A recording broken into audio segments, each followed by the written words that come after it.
who will be sharing their gifts with us. I'm so excited. And then after, we'll have some live music as well. So our first poet is Marta Stangl. I'm Marta. I've been friends with Aaron for a couple of years. And I have 3 poems. 2 of them are my own. One of them is not. I'll explain that in a second. Yeah, the past year or so, I've just been doing a lot of going inward.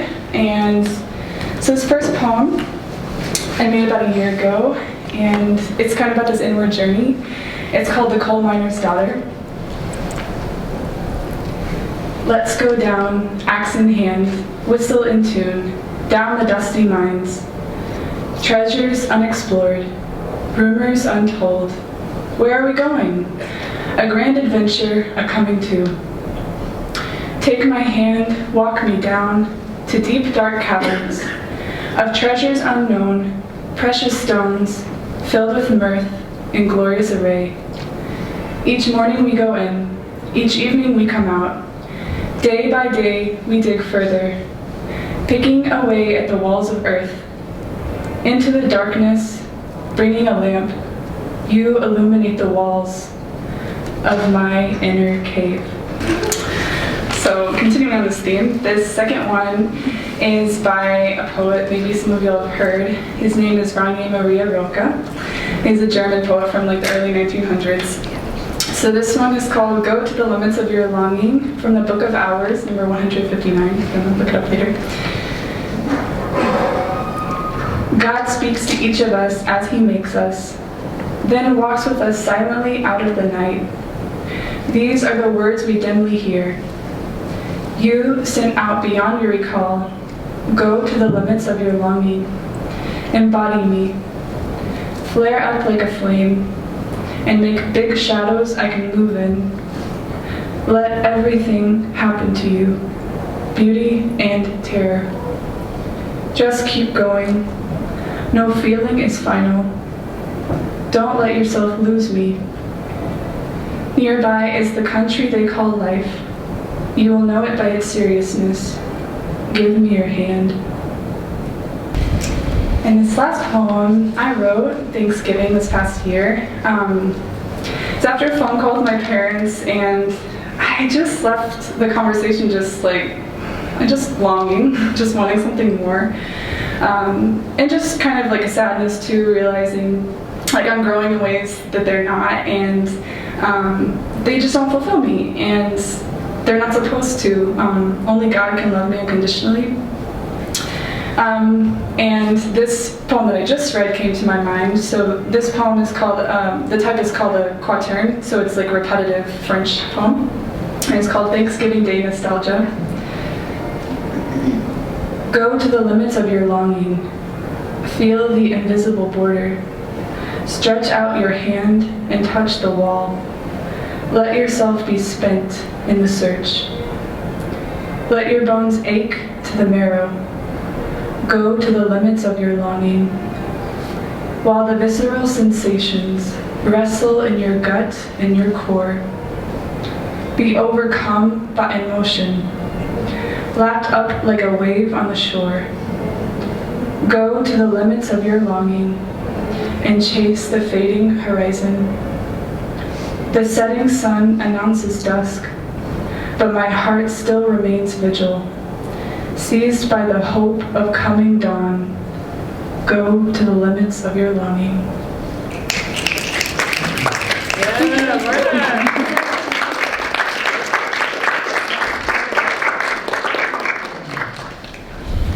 Thank you, Marta. That's beautiful. So next we have Yasuyo Tanaka.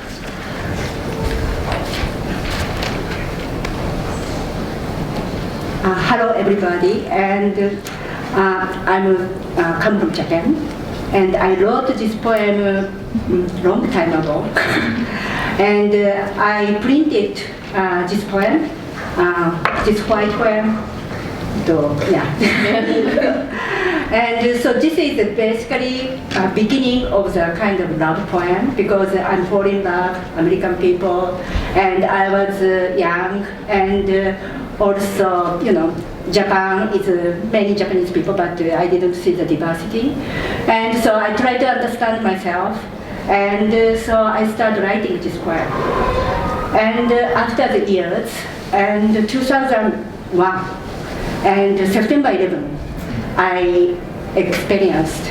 And so I printed my poem for September 11 because back then, it was very terrible. And in America, New York, I thought New York people is more like, for the peace and those kind of movements, but everybody want to go to war. And especially like Afghanistan, and so I was kind of surprised. And I was listening to the radio, and one woman, and she's a survivor from the World Trade Center, and she told, she was speaking the radio, and she said she don't want having her experience, for the running away from the World Trade Center, and she doesn't want to have anybody have those kind of experience. So that's her answer, and I was start to remember for my poem I wrote a long time ago and printed. So I'm gonna read about this poem, and title is Other Self. Look, can you see yourself? Missing, not breathing, and or more clear. You want to know yourself. You run after, you run before. You cannot catch yourself. You can catch only others. Go through inside you only others.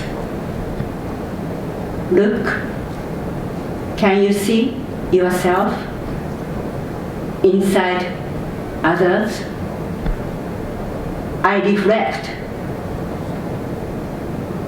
You, mirror, don't break. Thank you so much. This is my first poetry reading. So. Father, can you hear me? I need another second. Now, I knew that this broken halo wouldn't get me into heaven. Now I've been labeled as a heathen, an outcast to the masses. That's why I am here with you pleading, Father, please forgive me for my trespasses. Father, can you hear me? I fear my voice is getting too comfortable with itself. Please do not sentence me to an eternity of hallowed be by flames. I know the life I've lived has catered to sin, but I know the sun doesn't shine, but the skies don't rain. Father, can you hear me? See, my days of misguided rage are done on earth as is, in a place I fear I may never get to see. Father, I need you to hear me. See, I have two voices in my head. They are not red and white, but I swear to you, Father, it is like they both want me dead. Hey, who do you trust when you can't trust yourself? See, my hands, they are fragile, and I see that now. I'm trying to pick up the broken pieces and be a better me right now, but it's hard. When the only difference between right and wrong seems to be grammatical because I keep on messing up. I need to know, Father, even though I've given you way more than enough reasons to, please remember that I am your child and on me, do not give up. Father, can you hear me? Father, I need you to hear me. Father, I am scared. I think I'm scared because I heard that we were made in your image, and I know that I have given up on myself a while ago.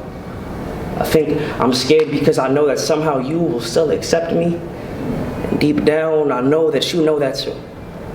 I guess my biggest fear is unconditional love. Thank y'all so much. Hi guys. So I used to write a lot to process things. But this past year, my best friend got married and is having a baby. And I found myself thinking and processing joy a lot more. So I want to share some of those with you. Just two joyful poems. One is about one of my dear childhood friends, and kind of growing up with him and watching him become himself. This is called John. I am 15 and flighty, a playing card shuffled between my friends, Cheetos stuck in couch cushions wavering, wishing I were winsome enough like John, who sits across from me, spine unsplintered, smirking. I like John. Like. John has straight shoulders and a Somerset glower. John is the lead altar boy at the Latin Mass once a month. John is referred to by his friends by his first and last name, official, stoic. It is an accomplishment when he laughs. I sing in the choir and watch while he moves, black and white, crossing before me against the altar. Then I am older, collegiate and careful, a leaf pull-plucked from a glaring green tree, bright, but pulled apart. John is laughing more. It is less accomplishment and more conversation. Now, he is loud when he wants to be. John is about to graduate college, cloud-filled and camera-ready. John totes a fresh haircut, bounces when he speaks. He had curly hair all these years. John wears tight jeans and doesn't date anyone. John sends memes about wine, and we think he is flirting with Teresa, until we realize that he isn't flirting. Until we realize that this joviality is just John now, or rather, always was. John is still lead altar boy, once a month. John takes selfies now. We begin swapping sarcasm and safety. I fall out of love with the idea of a future husband and enjoy the molasses hurricane that he is. The Christmas tree ornamenting of his hands. And now, I am post-grad and impartial, pale blue dress and chapel veil, all pears and piercing laughter. John is the master of the deep V t-shirt and lead altar boy, once a month. John is still not dating anyone. He loves gossip and poignancy. John shares his secrets when I get drunk and reach my hand into his teeth, pulling them out like paint samples he names when I fan them out between us. So it's all explained. The way he longingly looks at our friends, their first dance, and his tears. Corner of his eyes only. Another glass of wine. The way he comes up with an answer, yes, of course he knows the song he can dance to with his mother at his wedding, the one his parents listened to while skydiving. John is always skydiving. I cannot stop crying the next time I receive the Eucharist. The reminder that we hold beneath our tongue, yes, this is enough. Enough through all the tearful first dance watchings, all the baptisms, the sight of held hands beneath tables. He sways on the dance floor in his collared shirt. This is the eternal trustful.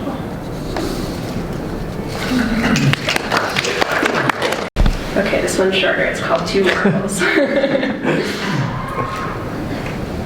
He's got a crisp brush of stubble on his chin, and I am smitten, knocked over head and heels and kicking up through these sun-dappled waves. He's the slowly shifting space between water and foam. His chuckles are hands held high in sea spray. I find myself smiling when I sense he wants to. The bubble burst bang of his laughter shouts surrender every time. There's this rule I wrote, how I don't write poetry about people I can't be with yet. It's harder to follow when I talk to him this much. He's a whole pack of bubblegum, feeling of two marbles clacking together. Electricity that doesn't burn, the jacket that won't stay shut. I've heard that we don't need to catch waves, that if we just stand in this one place, they will pull us in over and over again.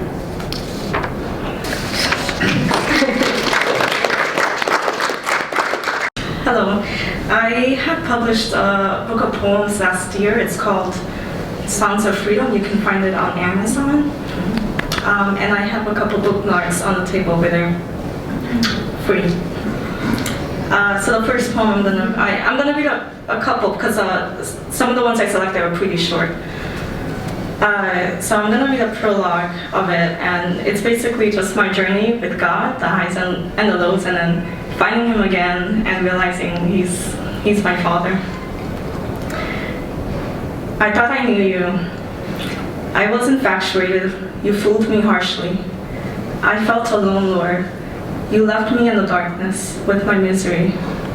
I prayed for your touch, but then my palate was dead.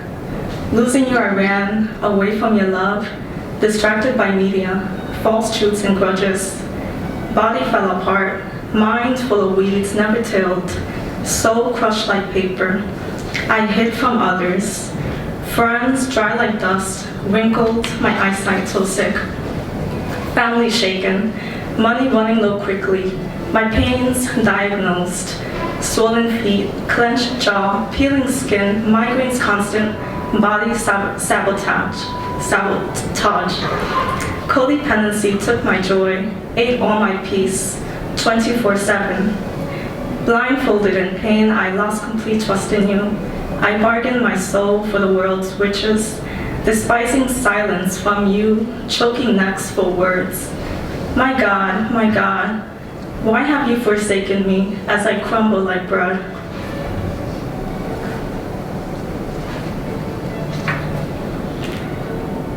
The second poem is called The Giant Baby.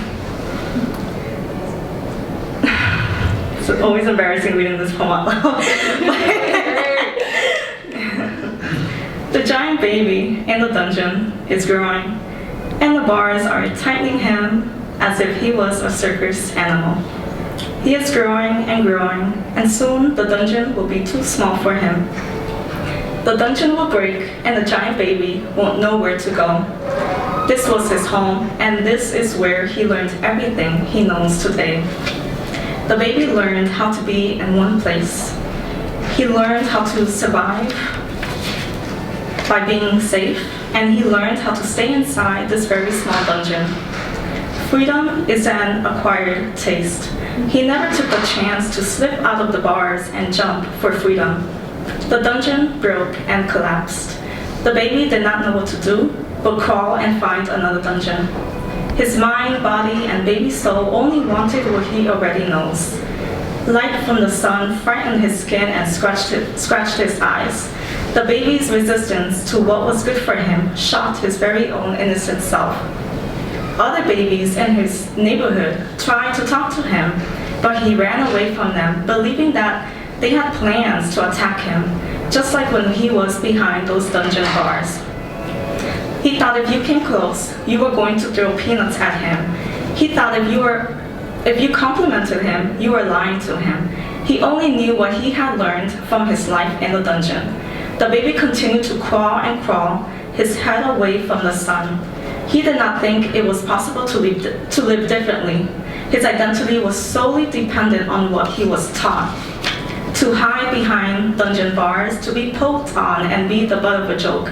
The baby never seriously took the time to become his own individual self, because if he did, he would feel like he was wrong.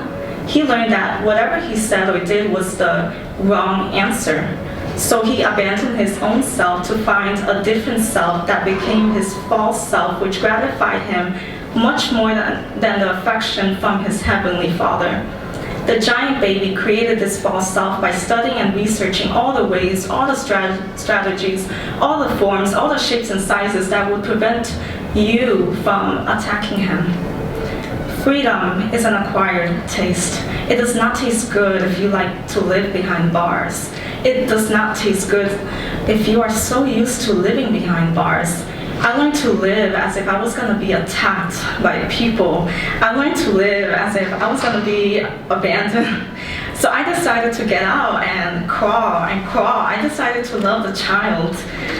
This child in me, this child that is so scared and lonely, this child who believes that she is homeless and abandoned. The light hurts my eyes. People's kindness hurts my body.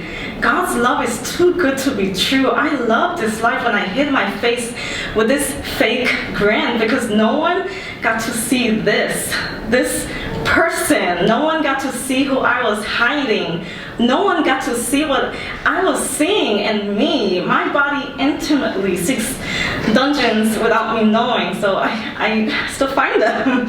And then another, and then another, and then one more dungeon to hide inside. My next poem. Yeah, girl. Still feel it. Y'all gonna attack me after this. No. Okay, so like I have an Instagram just solely for my poetry. So this is just a line from my Instagram account. Does not have a title. But my poems, I talk a lot about memories and inner child healing, you know. So this one is just inspired by a memory that, something I just remember from kindergarten. I wanted to be this girl's best friend, but she didn't choose me, she chose another girl. And we were 5 years old. It's very little, very little, but it's just a line.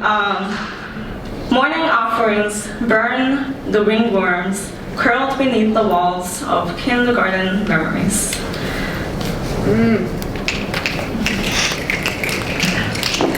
Okay, this is another short one.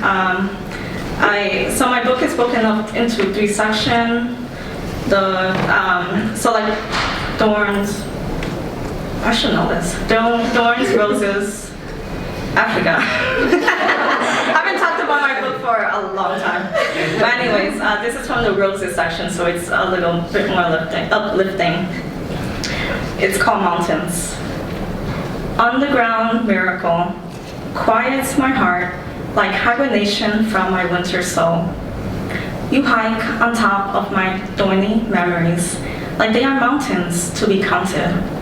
Then you scoop up the lies that have marked their territory on my mind.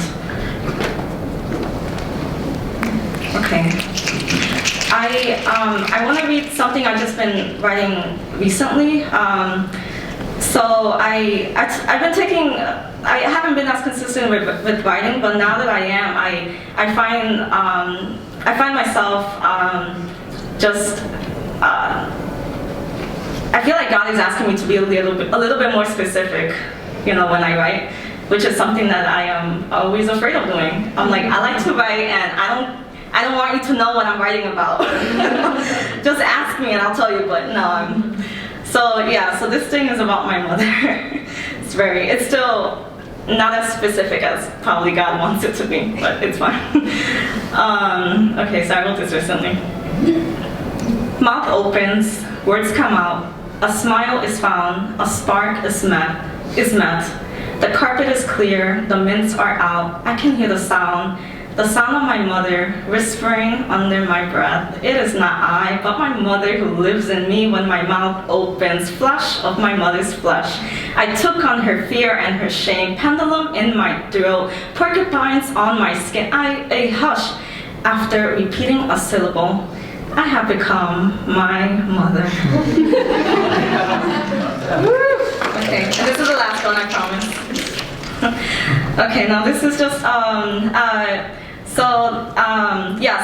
diagnosed with fibromyalgia, so I don't want to go through all the details about it, but it's chronic pain all over, all the time, 24/7.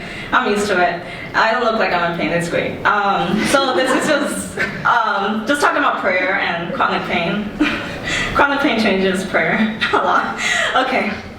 Stiff pews, hip bone lifting my torso, shoulders like uneven stick figures. My first prayer for the day is colder than the whirly palette of the mystics.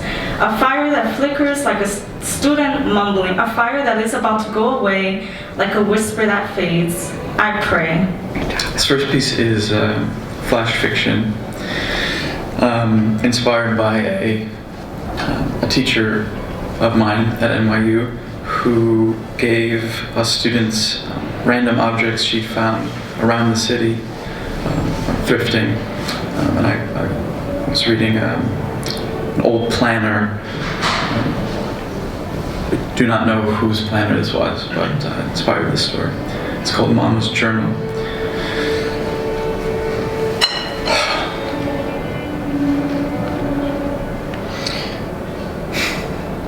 You know, when I got to January 15th, I stopped. There it was, his curt name inked in dark blue on the sickly page, Bill Stone. This cutout kitchen looked all the same jaundiced walls, same white cabinets, paint bubbling and peeling. Oh, Mama. I thought to myself with a sigh, Bill Stone came over today, she wrote in her journal. First date, warm, cold outside. January 20th, Bill came on over again. I like him. He brought me paper dolls with painted faces on them, and they make me smile when I'm alone. January 25th, Bill, 1,000 times Bill. By February 19th, she said she was in love with him. By May, he'd come and gone. By February of the next year, my little body came out of her screaming like a blood-born banshee, and every day until then read something like, bills, 15 cents for donuts at the Redwood store, 75 cents on Camels, $3 for stones. Or leaves on the back of the trees, hot today, pipe burst, back aches. Sally Jenkins came on over for a stone massage, salami on rye and knuckle, bills, I thought. All this stuff, leafing through more of her journal. Boring. It seemed all she cared about were her bills and leaves on trees, only a handful of pages on that first bill, Bill Stone, her one and only lover. On February 15th, she wrote, Gene McCarthy died at 3:30 p.m. at Shroom Lake. I'm glad she could remember the mailman, Gene, his head. He dead like a mad cow on a black slab. I'm glad she paid her bills, but looking at this journal, I'm a sad sack son in a cutout kitchen thinking of that first bill only. Thinking, was he the one? How come she remembered her petty bills day in and day out but forgot to write about Bill Stone? I couldn't shake it. I looked into a broken mirror hanging on the wall and saw this flabby, black-haired man, and a ripple of memories like through a looking glass. Her jaundiced skin, reflecting daily on the walls, big Bill, a little older with a bigger stomach. Her pink chipped nail polish and lots of ashes. She's waiting, watching the clock, cooking chicken and burning bread. Camel blue packages looking like little oceans amidst the white walls and table. Smoke, so much smoke, bloodshot eyes, swallowed tears. That bastard, Bill. Maybe he never returned her calls. I looked at my grimaced face in the broken mirror. This is the cost we pay, I said. My forearms were stiff against the key lime counter. To her, he was just another bill, another thing to remember or forget. Pocket change in the wallet of a lonely life, but to me he must be, and God knows he was someone I needed. Dad. I don't know if there's much to say about it. It's inspired by God and a good friend of mine who's done very well in the film industry and who really helped me on my artistic journey quite a deal and believed in me when I didn't believe in myself. It's called Weep. I believe in one God. He does not know of the Holy Apostolic Church, indivisible, visibly upset, and justice for all. You know, we were all warriors once. Yes, even Trump. Yes, even Irvin Merlernia. I believe in nothing. God. Nothing. God, but God. Lucas Hedges is my friend. He was nominated for the Best Actor. I was stuck in the school pickle jar watching him on the red carpet. That was devastating. Did you weep? Grand McNally, did you not weep? Peter, did you hot weep? Fox, did you not weep? Christian warrior, I did not.